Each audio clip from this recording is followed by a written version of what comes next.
Gomke abina uprum bin laya. Sanam ko johar indona Ampak Kumar Hembrom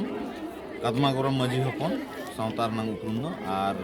nalha lekate do minenya assistant professor Department of Santali Government General Degree College Salboni यहाँ तो West Bengal रे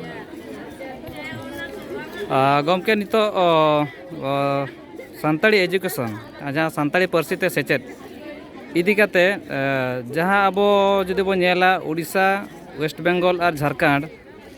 noa peya ponot rege jahan chalak kana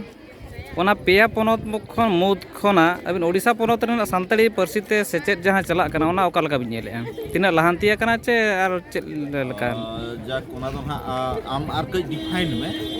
santaड़ी Parsi ते सेचेद माने चे santaड़ी medium ते जहाँ को पढ़ा कना ओनाम कुलीन कना से santaड़ी पार्सी ते जहाँ लैंग्वेज एंड लिटरेचर को पढ़ा कना ओनाम कुलीन कना ओकाटा सर बानार गे ना माने लैंग्वेज जहाँ एमआईएल हिसाब ते हो चलाक कना ओना हो और हाना मीडियम वाला हो हाँ तो नोडे मा इन जहाँ बड़ाया नोडे दो वेस्ट बंगाल और झारखंड खन दो पालन कम गया वेस्ट बंगाल जस्ती है जो तो खन नादिन बड़ाया उड़ीसा रे दो कई कम गया नादिन बड़ाया था चेदा कम गया नोआ दो जे झरा एनांग नोडे दो सेमिनार बो हेज कना इन कथा मिट ᱧᱮᱞ लेया जे निजेरा इच्छा निजेरा मिन होड़ा जुदी इच्छा बांग ताहेना आम दो जबरते बाम चिका दाड़ेया आजा जुदी इच्छा ताहेना उनी संताड़ जहां लेका तेगे एमआईएल रहो मिटन सब्जेक्ट हताव दाड़ेया चाहे उनी साइंस से हुयु आर्ट्स से हुयु कॉमर्स से हुयु चेदा से इनहो इंटरमीडिएट जहां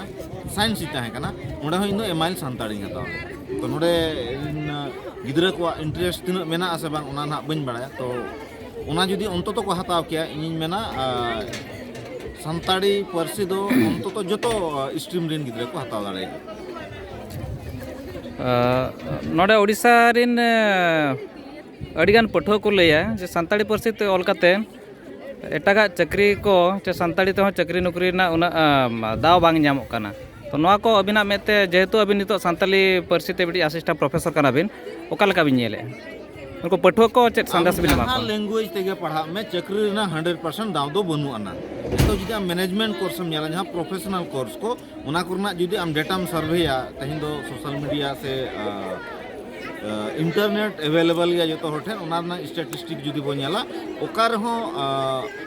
100% दो बाको एमागो कना होयतो ᱧᱩᱛᱩᱢ रेनां को एमागो कना मेनखान ओना फुलफिल जुदी आम ñela फुलफिल दो बनुआ नोडे जुदी बो मेना अबो संताड़ी लैंग्वेज एंड लिटरेचर में नोआ रहो 100% दो तिसो बाय हुआ है अबो नियम में दाड़े जे इंडियन जहां अबो एजुकेशन रेट कम ताहे कना ओना अंततो संताड़ी पार्सी और साहेद हुई काते एजुकेशन रेट दो ढेर कना नोआ दो ओसिकर बांग गानो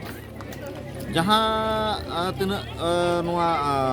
चेंज मेना एम्प्लॉयमेंट रे कथा तो एम्प्लॉयमेंट दो अबो आयमा रकम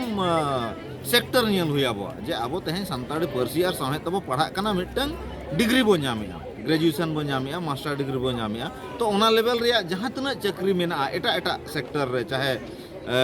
मेना मिनिस्ट्रिया जुदी मेना जहां तना मिनिस्ट्री रे मेना जतो रे अड़ी रकम चक्री मेना एडवर्टाइजमेंट रे चिठी एमएफएम रे से ओनकाना जहां तना सेक्टर मेना ओना रे ñel हुई अबो शुधु टीचिंग फील्ड रे ñel लेखान दो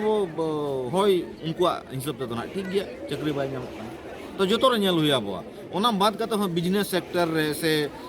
चेंज मेना गवर्नमेंट अड़ी आयमा रे कमा पुइसा कमाओ से अर्जाव रे प्लानिंग मेना जहां रे अड़ी जायगा मेना अबो संताड़ी पार्सी लगी ते नेतो दो जेहेतु बो एहोबेआ एहोब हर लगी मा गोटा के जायगा मेना आम पांजा ñam हुई आमा बाबो ñel ñameआ होयतो ओना लेकाते नितो जुदी ना बो ñेलेआ ओडिसा पोनत अपेक्षा दो झारखंड और बेंगल ओना मुद्रे बेंगल ले दो अड़ी बढ़ती के संताड़ी पार्सी ते सेचेद चलू कना जहां दो प्राइमरी खोना यूनिवर्सिटी धाबी ओडे ओडेना सेचेद इदी काते बिन लैया चेदा ओडे ओडिसा और झारखंड खन दो को उनको को लहांतिया कना संताड़ी पार्सी ते सेचेद हाँ ओडेना अड़ी किछु गिन बड़ाया होयतो जतो दो ना ओपनली दो बइन रोड़ा मेनखान नियन मेना जे ओडे होयतो बो ñal ñaमेआ जे मीडियम ते ऑल पढ़ाव लहा हकना से पढ़ा कना को नोआ दो सरी कथा कना मेनखान ओडे हो अनाट ते पेरेज कना अड़ी आयमा अनाट मेना माचेद बाको बहालोग कना इंफ्रास्ट्रक्चर बाय ñamok कना से आयमा गे अनाट दो मेना दोसार कथा अब जखन गे मीडियम ते पढ़ाव बो एहोबेआ मीडियम ते पढ़ाव कते उनको मल्टी डायमेंशनल बो इदी दाड़ेया को कना से बांग तेहें आम जखन गे मिटन गिद्रा पूरा मीडियम रे अगुई कना आम उनी टेक्नोलॉजी साइड में इदड़ाय कना से बांग आईटी साइड आम मेडिकल साइड में इदड़ाय कना से बांग से आरो जहां तना सेक्टर में ना ओंडे इदि दड़ाय कना से बांग गिद्रा से सुदु उनी दो सावता परसी लाक्चार और उना टीचिंग फील्ड रेगम जोहड़ाव कना नो ना को अड़ी आयमा अनार दो मेना मेनखान है सानताड़ी परसीते जहां के निजेरा परसीते जखन से चेदोआ उनी दो एटा परसी खन दो अड़ी आयमा से अड़ी अलगाते चेदोआ नो दो ओसिकर नन जायगा बनुआ उंडे दो इना लेकाते दो लहा हाकना आरो अनार दो मेना आर ओना दो दिन दिन ते कमी कमी रे सोले मुचाद रे गमके आर बडी कुकली ओडिशा पनत रिन पठुआ को सानताड़ी परसीते को ओलो इदी कातेन मिडिज चेत उनकान संदेश बिन एमा को तेहें अब जहाँ जहाँ रेगे बो चला मा जहाँ तेगे बो रोड मा